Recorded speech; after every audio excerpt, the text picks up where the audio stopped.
நமது மக்கள் முன்னேற்ற கழகத்தின் நிறுவன தலைவர் PLA ஜெகநாத் மிஸ்ரா பிறந்த நாளை ஒட்டி பொதுமக்களுக்கு 10 லட்சம் மதிப்பீட்டில் நலத்திட்ட உதவிகள் வழங்கப்பட்டது. நமது மக்கள் முன்னேற்ற கழகத்தின் நிறுவன தலைவர் PLA ஜெகநாத் மிஸ்ரா 50வது பிறந்த நாள் விழா மற்றும் நலத்திட்ட உதவிகள் வழங்கும் விழா தேனி மாவட்டம் கம்பத்தில் நடைபெற்றது. கட்சியின் பொதுச் செயலாளர் பத்மா கணேசன் விழாவிற்கு தலைமை வகிக்க, துணை பொதுச் செயலாளர் கூடல் செல்வேந்திரன், வியாபாரிகள் நலப்பிரிவு மாநில அமைப்பாளர் பன்னீர்செல்வம் ஆகியோர் முன்னிலை வகித்தனர். விழாவில் 50வது பிறந்த நாளை குறிக்கும் வகையில் 50 கிலோ எடை கொண்ட கேக் வெட்டி ஜெகநாத் மிஸ்ரா பிறந்த நாளை கொண்டாடினார். அதைத் தொடர்ந்து மதுரை மீனாட்சி மிஷன் உடன் இணைந்து நமது மக்கள் முன்னேற்ற கழகம் சார்பில் இரத்த தான முகாம் நடைபெற்றது.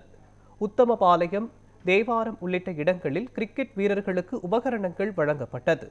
ஆதரவற்ற முதியோர்களுக்கு இலவச வேட்டி சேலை, சாலை விபத்தில் மரணமடைந்த வீரபுத்திரன் குடும்பத்தாருக்கு 1 லட்சம் உதவித்தொகை வழங்கப்பட்டது.